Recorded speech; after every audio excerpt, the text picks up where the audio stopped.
Clark Lammert gave us a heads up. Yeah.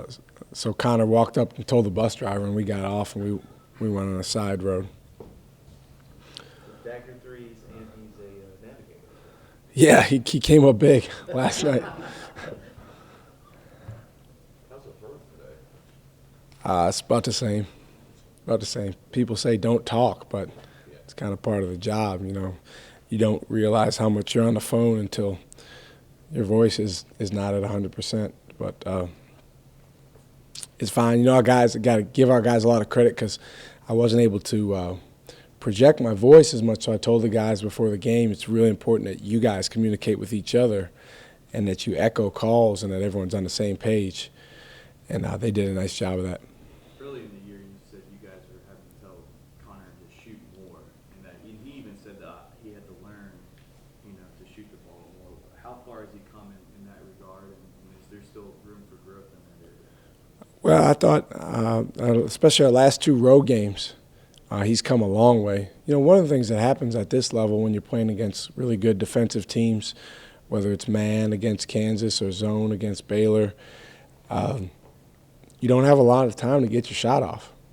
I mean, there's maybe occasionally a time where you're wide open and you can really measure it up, but for the most part, if you hesitate at all, even for a split second, then you're just not going to be open, and it turns into a bad shot. So he's kind of had to learn that, hey, I'm 6'10", and if I catch this thing and I'm in rhythm, my coaches want me to shoot, my teammates want me to shoot.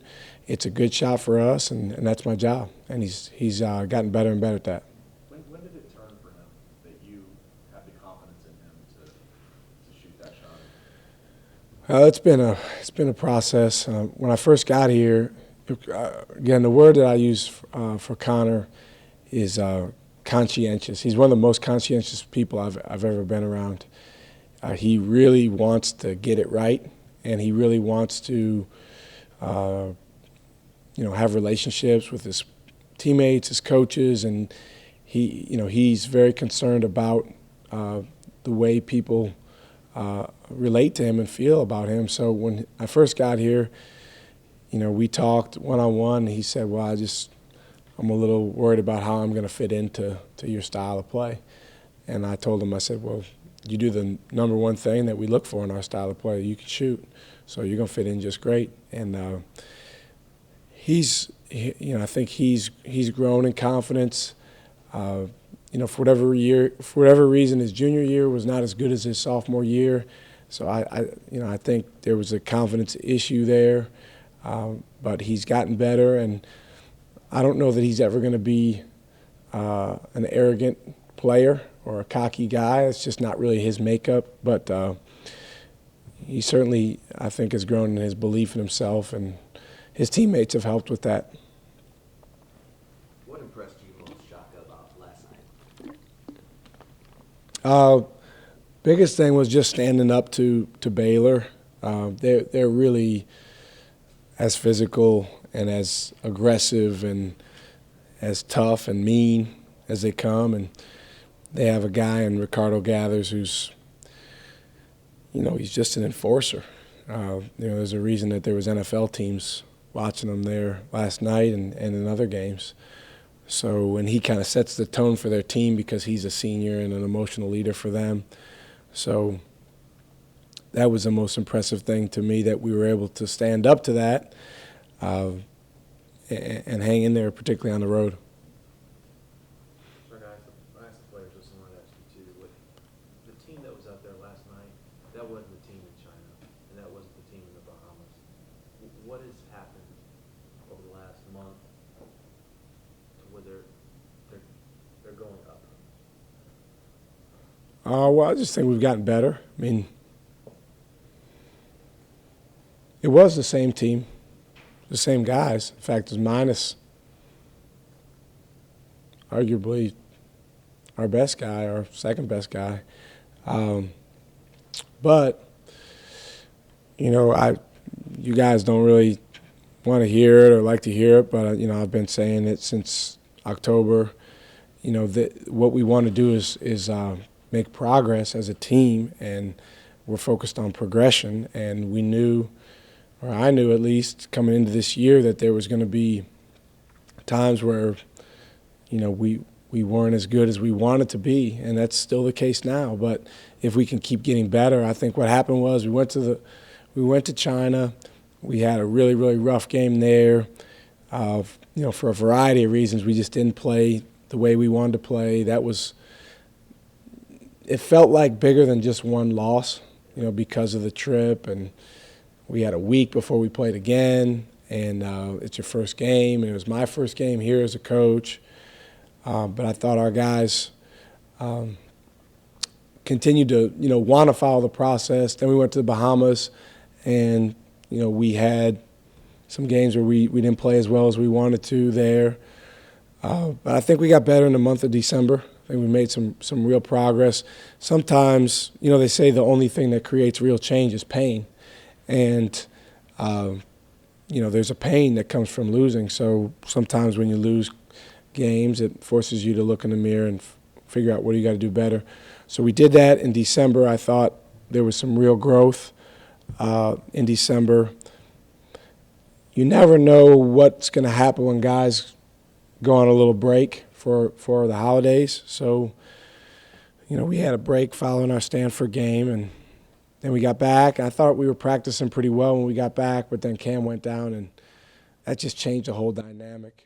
I thought our confidence really, really was shaken. I think I told you about Isaiah's reaction to Cam's injury, and I don't think he was the only one. So, we were pretty bad there for a few games after that injury. And then, again, since then, I think we've had to figure out what we need to do to improve, and our guys have taken ownership of that. But, we're halfway through the conference regular season.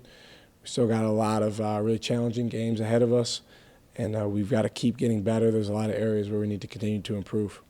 Shaka, every team's different, but how do you get your team to handle the success and continue the progression from here? Is that a challenge? Yeah, that's always a challenge. I think responding to adversity is a key trait of a high-level team. I think responding to prosperity, as we say, is just as important of a trait. It's human nature to succumb a little bit to people saying good things about you, people patting you on the back. I grabbed Prince when we got back to the facility last night. I said, it's amazing how many more friends you have now, man. And I've always said this since I've been here. Prince is the most intelligent guy on our team. He's very, very perceptive. So he's aware of that. And I think the key is for our guys just to continue to think about what they want, out of this season and out of today and tomorrow and the next game. Because if you really think about what you want, then you'll do what goes into getting what you want. If you don't, then you just kind of float through life, and some days you're ready and some days you're not.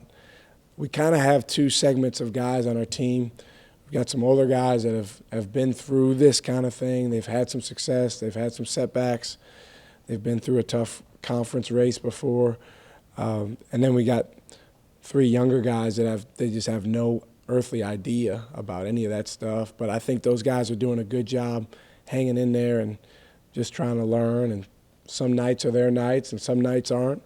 But their attitudes have been good. On Prince, is his emotion, does he stay pretty level? It just seems like he's kind of, Rico pushes him in the back, he doesn't respond. When we talk to him in interviews, he's very kind of low key. Is that the way he is? Yeah, I didn't like that play, by the way. But anyway, he is a pretty low-key guy. But if you watch closely, he shows some emotion, like after a big dunk or especially after a big block. He takes a lot of pride in those blocks. And, I mean, some of the blocks he's had lately have been as impressive as they come. And I think he's getting some people's attention. He really is. But other than that, yeah, he's pretty even-keeled emotion-wise. Our big thing with him since the spring is just to get him to show enthusiasm and to get him to show how much he cares, because he does really care deep down. As a coach, number one thing I have a hard time with is apathy. I can't coach guys that are apathetic because we got to want to go do what we want to go do, and he's not. He's not at all. But sometimes you can mistake him being even keeled for that. But I think he's more and more engaged as we go, and it's really, really interesting that it took an injury to kind of get to that. But, life is interesting. Was surprised you You mentioned how Rico is an enforcer, how intimidating he can be. Do you think that if Prince hadn't had that infusion of confidence he had over the past week or so, that he would have handled that as well as he did last night going up against him? Well, I don't know. I mean, Prince has had moments before, even before this year, where he's really stepped up in big games against good players. So I don't know that it necessarily was a result of him playing well, but it certainly doesn't hurt. And he's definitely, he's more confident. Our guys are more confident in him. They're throwing him the ball more. That was important against their zone, to be able to go inside some. And I thought he and Shaq did a good job. Shaka, where is this team, if you had to measure it on the, we'll call it a nasty scale? Where would you rate this team right now on your nasty measure?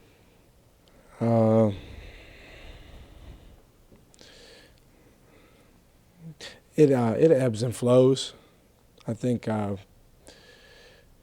it's not really something that we're consistent with yet, but I think there's times where we've really demonstrated a pretty good degree of that, but we have to be more consistent. The thing that I'm pleased with lately, I think our half-court defense.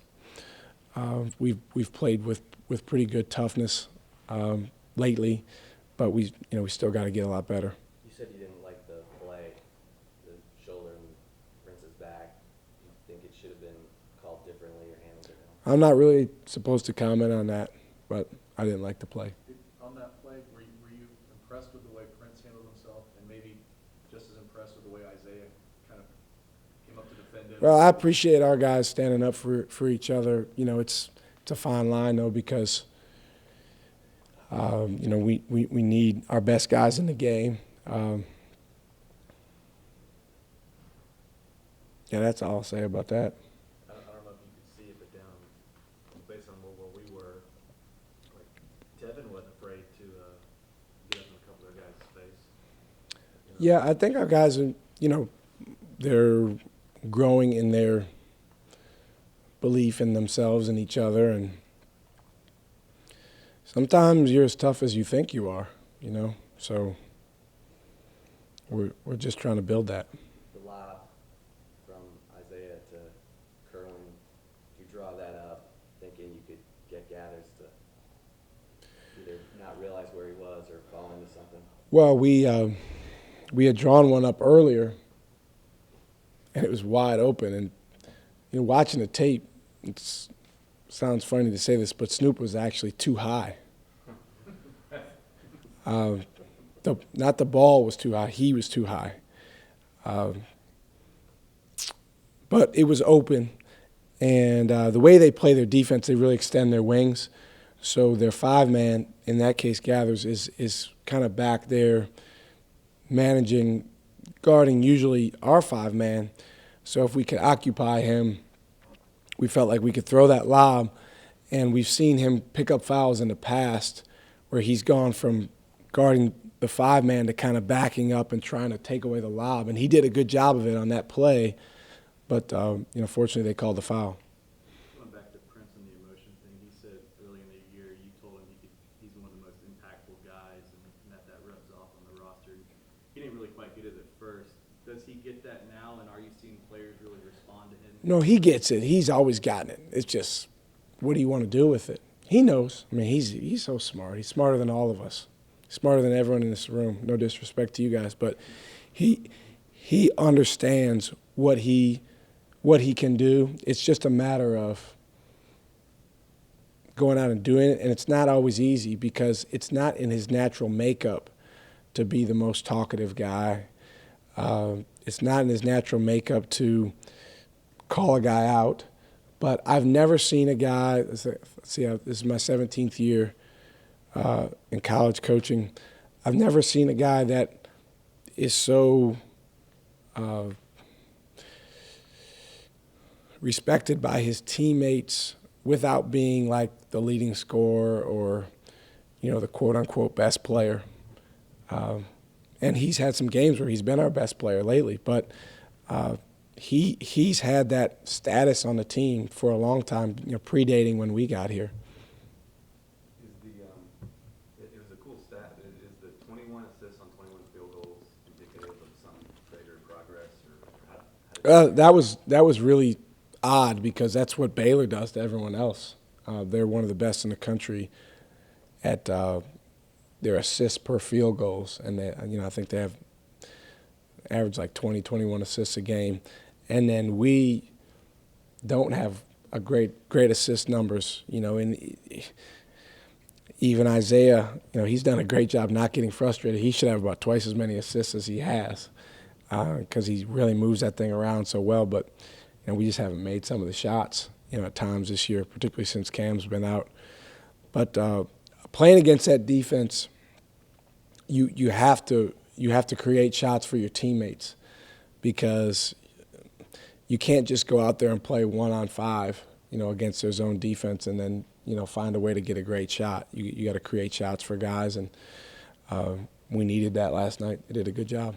Shaka, with Prince, was there a sense that he just couldn't get out of the mindset that maybe he'd been in and you had to do something to show him how much confidence you have, like either draw the first play against TCU to get the ball into him and get this thing started? No, I mean I don't take any of the credit for that. It's all him. We've worked with him. I mean, Darren Horn works with our bigs. He's done a really good job, with the big guys ever since he joined the staff in early April. And we've worked with Prince just like we do with all of our guys, but it's not really been something that we've done. It's been in his mind, him taking ownership. I think when Cam went down, there was a moment for him, for Prince, and we talked about it, but it's more important for him when he was away from everyone else, whether it was in his room or looking in the mirror or whatever it might have been, and he had to make a choice. Am I gonna seize this opportunity? Am I gonna rise to the occasion or not? And he's definitely made that choice, and we need him to continue to make that choice. DeMarcus played on Prince a lot late, but what did you see from Kerwin on Prince last night, and how have you seen him grow? Yeah, it was that's a tough matchup for us. That's a tough matchup for us. We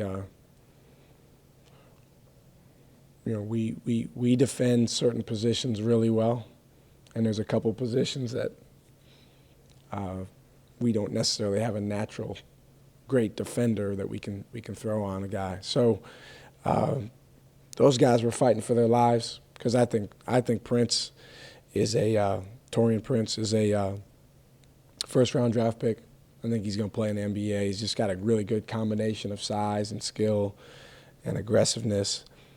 But, when we had a lineup in there, I believe it was Isaiah, Javon, and Kerwin, or maybe Eric was in there instead of one of those guys. But Kerwin's the tallest, longest of those guys.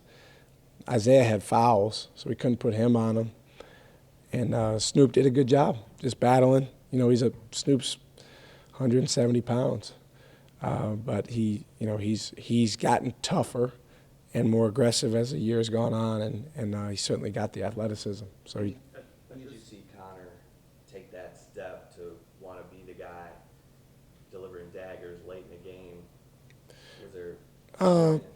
No, it's not really one moment. I mean, he's hit some big shots at different times this year, I think throughout the year. So I don't think it was really one moment, but I do think he's gotten more assertive.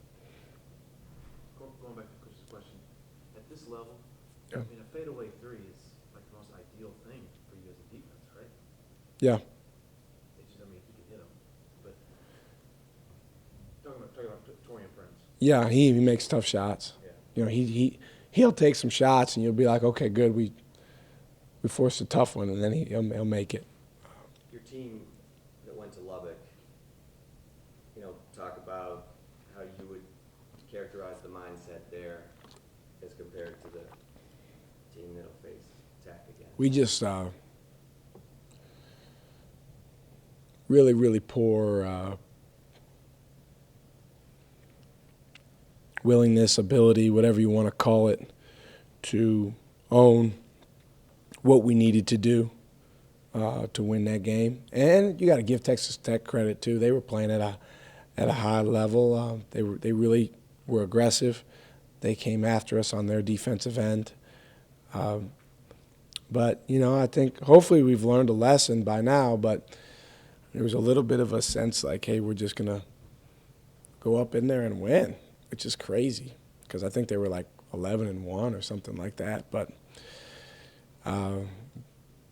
we got our medicine that day. Two last ones. With Kerwin, you mentioned last week that the game is starting to slow down for him a little bit, but he's at his best when he plays fast. He's kind of finding the middle ground on that. Yeah. Have you noticed him kind of like find that line of how fast he can play and where he's supposed to play with that? He can play extremely fast. I mean, I like for him to play fast as much as we can. Unfortunately, it takes 5 guys. So sometimes there's not another 4 guys out there that want to play as fast as he does. But the challenge is playing with poise when you're playing fast. And when our teams at VCU were really good, we could play fast and just chaotic on defense, flying around. But then when we got the ball, really making good decisions and taking good shots and playing for each other. I thought in the Vanderbilt game, there were some glimpses of that from Kerwin. He made some unbelievable defensive plays that are plays that were instinctive. He's able to use his instincts and his athleticism. And so that's a sign of growth. You kind of alluded to this, you're talking about going to Tech the last time, but there's been a mentality that some coaches have dealt with at Texas about players think we're Texas, things are going to work out. No doubt. Have you sensed that has improved on this team or changed in any way since you got here? Well, no, we've had that problem too. It's crazy. It doesn't make any sense because, especially playing within the state, you would think because you're Texas, you better be even more ready because people want to beat you. And I don't know. I've only been here 10 months. It's something that I'm going to continue to work hard to figure out. But as it relates to our team, we have to have a mentality that no matter what color we're wearing or what our logo is or whatever it says across our chest, that we want to be the more hungry, motivated, aggressive team. And we were not in that game. It was very, very disappointing. And, the interesting thing is, like, as a coach, you kind of lay out the plan and the game plan, and you have a theme. We always have a theme. And our guys went to Baylor last night, and they executed it about as well as they could. But then there's been other games where we didn't. And so as a coach, it's like, wow, let's put that in a bottle, when they did it right. But it doesn't necessarily work that way. You've got to find a way to recreate it. There's no, magic formula that you can go right back to. You seeing teamsmanship and guys staying connected? Yeah, I thought our guys were more connected. I asked Isaiah Sunday night, I said, when you wake up in the morning, just try this. I said, just try to make everything you do for 24 hours about your teammates and just about lifting those guys up and just see how enjoyable that is and see how successful you can be with that. And I thought, even though it wasn't like his biggest game statistically, I thought that was as well as he's played in terms of managing a team and commanding a team and making your team win. I mean, that's what point guards are judged on. You know, do you make your team win? And he did what he had to do to make the team win. What was the theme last night? That one's going to stay internal. Thanks, Dave.